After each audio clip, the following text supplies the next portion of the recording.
Welcome to Investors Guide. You're watching ET Now. Remember, this is the show that will help you find the perfect investment product in the market by looking at what suits your needs best. You can write to us. There's an email ID at the bottom of your screen. Send in any question you might have about your money, even if there's something you don't understand.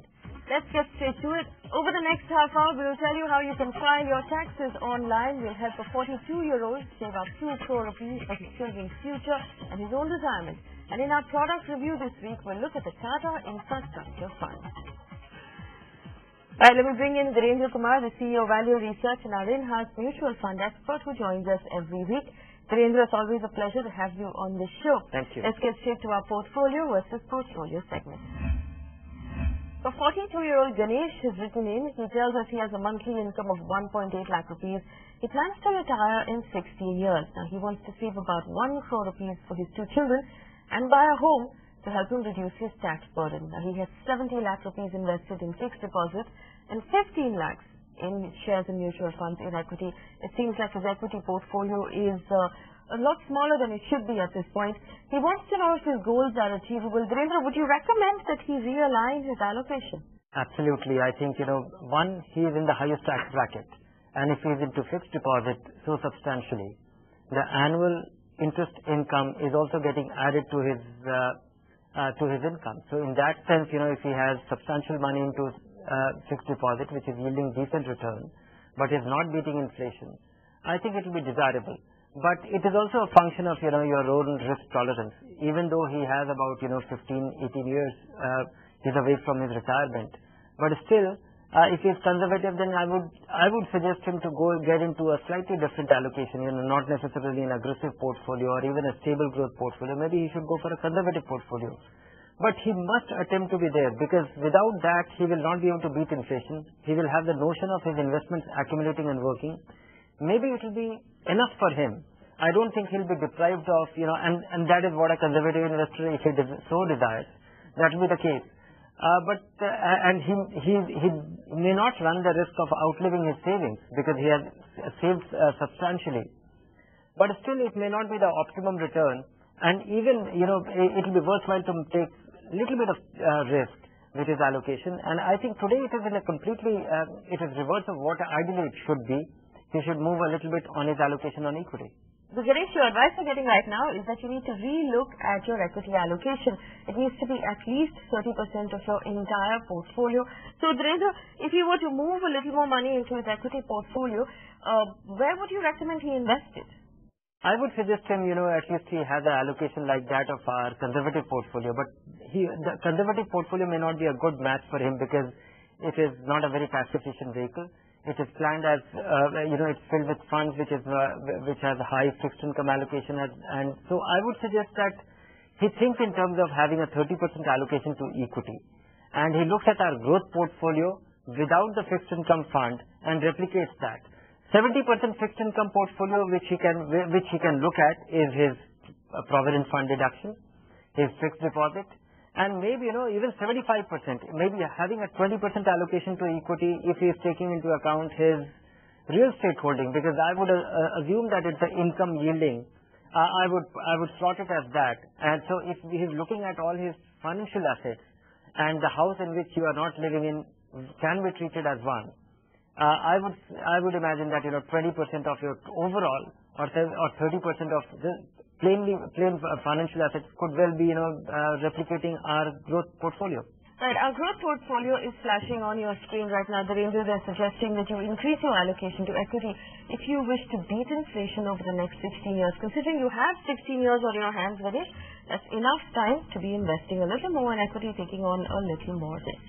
Alright, we have a question that's coming from Ram, who writes in. He wants to know why our aggressive portfolio has more than 5 funds when we normally recommend that you should limit your portfolio to 4 or 5 funds.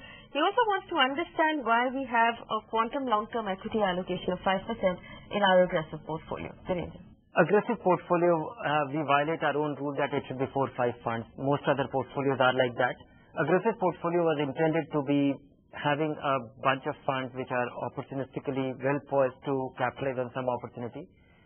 For 2.5 years since we have been running these portfolios, we haven't got an opportunity of proactively managing it. The market hasn't provided us an opportunity. but we intend to. And I don't think 7-8 funds is too many funds. But normal circumstances, I think a good portfolio can be built with 4-5 funds as well. All right. So what Dhirendra is saying basically is that your core portfolio could have 4 or 5 funds, which is definitely what you need as an investor. But if you want to take an opportunity on the market like our aggressive portfolio hopes to do, then it's all right to have about 7 or 8 funds in that portfolio. All right, moving on, we know that July is almost here, which means it's time to file your taxes. And while none of us likes to do that paperwork, here's a look at how you can shorten that tedious process and file your taxes online.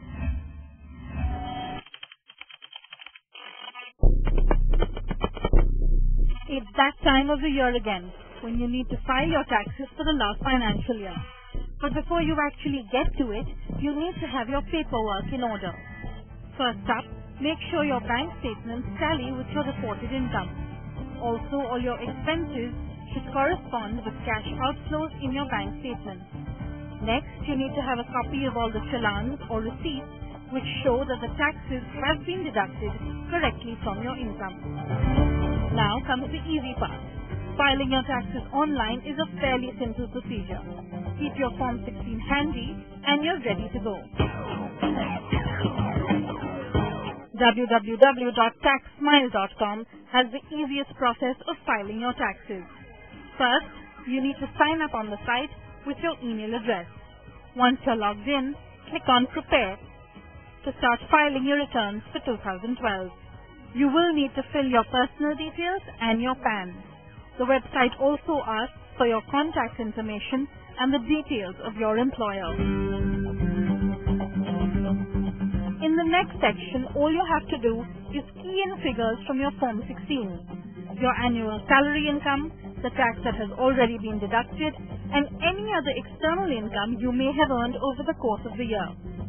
You will also need to fill in details of any property you might own. Next, fill in the details of all your tax-saving investments and details of the premium you pay for medical insurance. Now that all your details are in, you can pay your taxes directly from the website. If you have already paid your taxes, you need to update the details of the payment in the tax credit section of the website. Once you're done filling out all your details, the website will file your taxes with the Income Tax Department and you will receive an email confirmation called the ITRV. Print this, sign it and submit it with your nearest income tax office with all the proofs of your investment. And you're done. File your taxes online, but make sure you do it a little early because those sites tend to get a little overloaded towards the deadline of July 31st. Dhirendra is going to stay with us on the other side of this break and we'll talk about the Tata Infrastructure Fund in our product review, so don't go anywhere.